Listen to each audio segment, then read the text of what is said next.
In this video, I'm going to teach you what women actually want from men, not what they tell you they want, not what the schools teach you, not what the feminists are saying, what they actually want. And you'd be surprised because it's very different to what they say. So, welcome back, boys. Let's get into the video.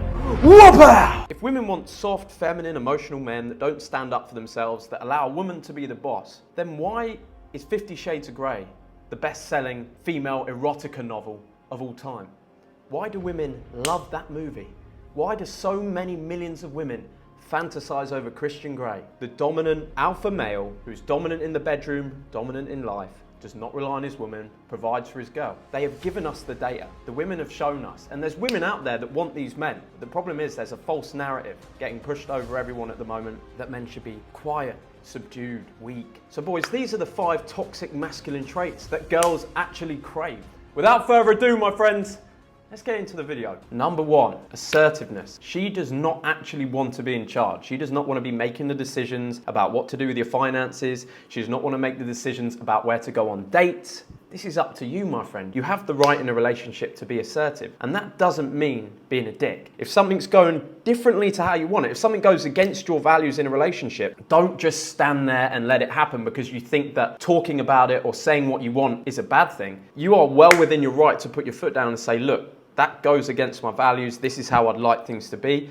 And then you're giving choices. What's unsexy is when you can feel that passive aggressiveness from a man. When you've got a weak man, she's been doing everything she wants to do. She's testing your boundaries. You haven't put your foot down because you feel like it's wrong. You feel like she should be able to do what she wants. You don't want to be controlling. And you become passive aggressive. You get more and more angst, more and more anger. You get resentment, stress. It starts to build up inside of you and it leads to a very big outburst. It leads to a very big, unsexy, emotional outburst that can be very damaging to the relationship and how your woman sees you. So the healthier, more masculine thing to do is if something goes against your values, your core values, you tell her there and then, sorry, this isn't how this relationship's going to go. If you want to be with me, it's going to be like this. But you don't say, you have to be like this. You can't leave me. That's controlling. That's forceful. You say, look, this is how I prefer we do things. If you've got a problem with that, that's okay. We can just be friends. We'll leave it. We won't be serious together.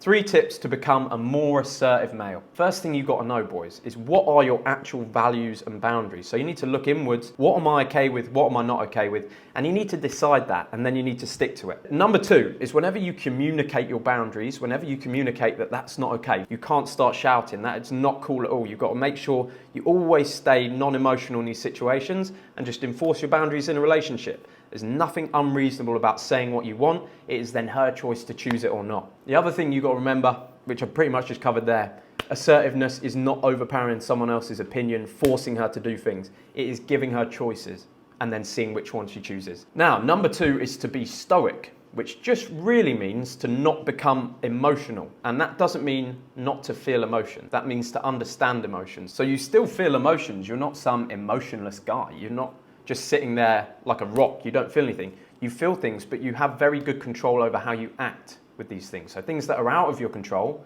anything that's out of your control, the Stoics don't get angry about that. They don't get sad about it. They don't fear it. They're absolutely fine with it because it's outside of their control. Women want that. They want a rock. They do not want a guy that comes into their life and brings baggage and brings problems. Your girlfriend doesn't want to sit with you and talk about all your problems and get you through all of your issues. To become more stoic, number 1 is to do a daily stoic meditation. And these are meditations where you think of a bad thing happening to you. What happens if you go to prison, if you were disabled, if you had no use of your legs or your body, if you were paralyzed, and you put yourself in that state for 5 to 10 minutes in your head and you think about what life would be like. And then when you open your eyes, it means that you can appreciate what you've got and your emotions won't feel so heavy. You just got fired from your job, but you've done your stoic meditation in the morning where you've thought about being paralyzed and you're like, I have no problems at all. That was something I couldn't control, and you go on for the rest of your day. So it helps with emotion management. Number 2, a lot of us have become very comfortable with instantly talking about our problems with other people. We've been encouraged to do it throughout school. Men, you should talk about your problems, go to your girlfriend, it's fine to let out your emotions. Now, all I'm saying is take a minute, sit quietly, see if you can solve a problem yourself first before you heap it on someone else. Because as a man, but as a masculine man, you're meant to be self-reliant. You have yourself and you only. You have to become accepting of that fact as a man, and you should try and solve your own problems. Now, if you then need counsel from other men, go and share it with your brothers. Go and share it with your father or your mentor. And if you need to vent emotions, do it with your mother or maybe a sister of yours. But don't do it with your girlfriend. Number 3, back to Christian Grey. Dominance. Women like dominant men. Not all women, but the majority of women like dominant men. They like dominant men in the bedroom, in life, when you're around your friends. Number 1 is always pay on a date or dinner. If you take a girl out, pay the bill. She sat there, she looked beautiful for you, she's brought her value. Look after your girl. That's a great way of showing dominance in a beautiful way that a woman can appreciate. She shouldn't be getting all dressed up and looking nice for you to then split the bill at the end of the night. So if she asks to split the bill, she really insists on it. Best way to do it is, no, I really want to get this for you. It's been such a good date. You can get the next one. And then at the next one, say, don't worry about this one. You can get the next one. Number 2, bring spanking into the bedroom. There's nothing wrong with a bit of spanking. Great way to show dominance. Obviously, I'm only talking about loving, consensual relationships. A woman that loves you, you love that woman. If she's okay with it, bring some spanking into the bedroom. Come to daddy. You've been a naughty girl. Spanked. A few times. Trust me, boys. Gets the panties wet. Gets the panties wet. I don't know why. Number 3, don't follow the pack without deciding what you want. So if she sees consistently you running around with your boys, they want to do something, you instantly do it. You don't think for yourself. That's not dominance. If what the pack's doing is great and you want to do it, that's fine. But always make sure you're making your own decisions in your mind, even when you have good friends. Number 4, you must show courage. I don't know when it became okay not to show courage, when we were encouraged to not fight back, when we were encouraged to let things happen in our life, to take the higher ground, to allow people to walk all over us. It's not okay to be scared and weak. I watched a video the other day that's a perfect example of this. Sneeko's in the street and he asks a couple some questions. And he says, what would you do if a guy spanked your girl's ass? And he asks the girl, what would you expect your boyfriend to do? I'd expect him to beat him up, to stand up for me straight away, to kick his ass. And the guy says, yeah, I'd say, why'd you do that? You shouldn't do that, that's disrespectful. Now, you just see, and I'm not saying either way is right or wrong, but you see the attraction fade from her eyes. You see her suddenly think, wow, I'm not with a guy that would even stand up for me or protect me when another guy's invaded my personal space like that. So boys, have a think about it. What kind of guy do you want to be? Because I know what kind of guy a woman wants. Yeah, maybe you're getting a little bit of trouble. Maybe you start a little brawl and you get in some trouble. Maybe the law come knocking. Maybe you spend night in a jail cell. But you still had courage. You still had your liberty. You still had your masculinity. Here's 3 tips to become a courageous modern day gladiator. First one, we all feel fear. Courageous men feel fear. Feeling fear is a sign that you can now show courage. It's a good thing. If you found fear, you're like, okay, this is an opportunity to become a brave man. Do not sweep the fear under the rug. Do not pretend you're not scared.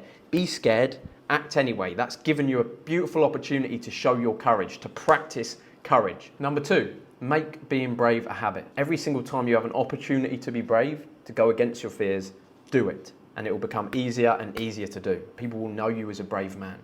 And number 3 is know that on the other side of fear, on the other side of everything you are worried about doing, is the life that you actually deserve. That the life that you actually want is on the other side of that.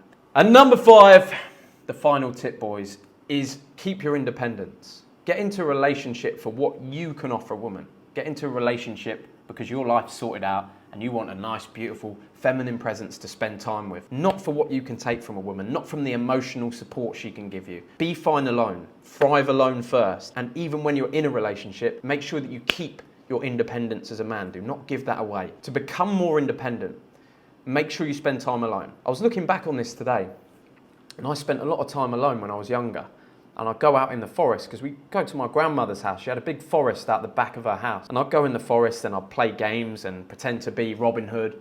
And I'd run around the forest and I'd climb trees just on my own. And I think when you do that, a lot of my childhood was spent doing things like that. And it teaches you who you are as a man. You create your own stories. You become the man you want to be. But if you're spending time with everyone else, there's too much influence. You don't get time to figure yourself out, which is why a lot of men that have spent time only with others in pack environments, they just take on other people's personalities and they don't really feel like they know who they are. Number 2, start making decisions alone. A lot of times we are reliant on asking other people their opinion before we make a decision. Just start to make 1 or 2 decisions every day and just think, I'm going to trust my own intuition.